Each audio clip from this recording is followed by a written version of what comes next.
In this lesson, we are going to be talking about the Coroners Toolkit.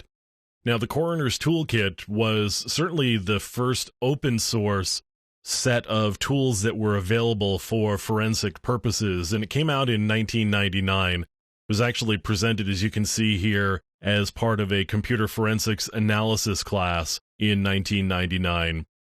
You can see examples in the Forensic Discovery book written by Dan Farmer and Weitzi Venema.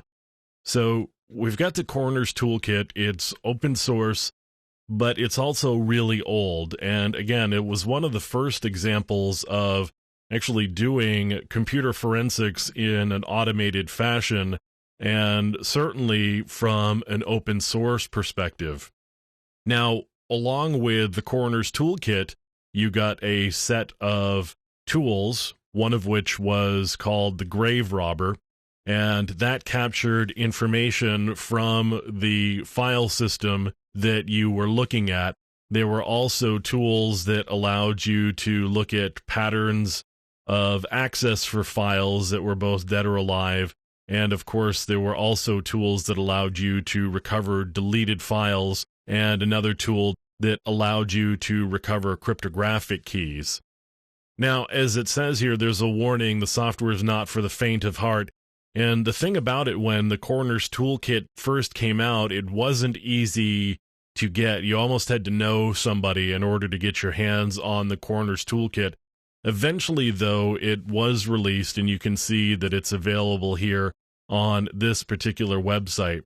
Now, I would show you the Coroners Toolkit in action, except that, as I said, it's really old, and it'd have to have a really old operating system in order to get it installed.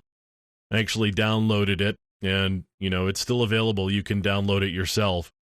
You can download it, but it's really designed to run on older versions of Linux or FreeBSD or BSD or OpenBSD or Sun OS. The newer versions of Linux have a much newer kernel as well as newer development libraries, and it doesn't compile or run as well on the newer operating systems. So if you're interested in forensics from a historical standpoint, and certainly from the standpoint of doing forensics on more of a pure Unix system, so something like Solaris or Sun OS, you could certainly take a look at the Coroners Toolkit. As I said, it's certainly available if you go to the website shown here on this web page.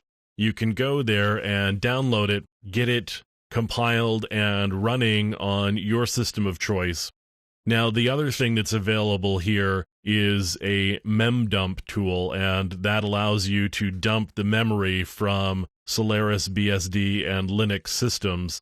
And again, as we've discussed in other lessons, doing a dump of memory allows you to do more of a live target acquisition, so you can see what's actually running and be able to acquire the data from things like open browser sessions, for example, or other programs that are currently in operation that wouldn't be storing out to the hard drive.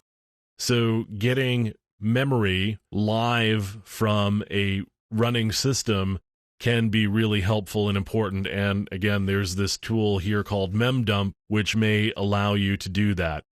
But again, as is noted here, this software hasn't been maintained in a really long time, and they actually suggest using SleuthKit, and we'll cover SleuthKit in another lesson.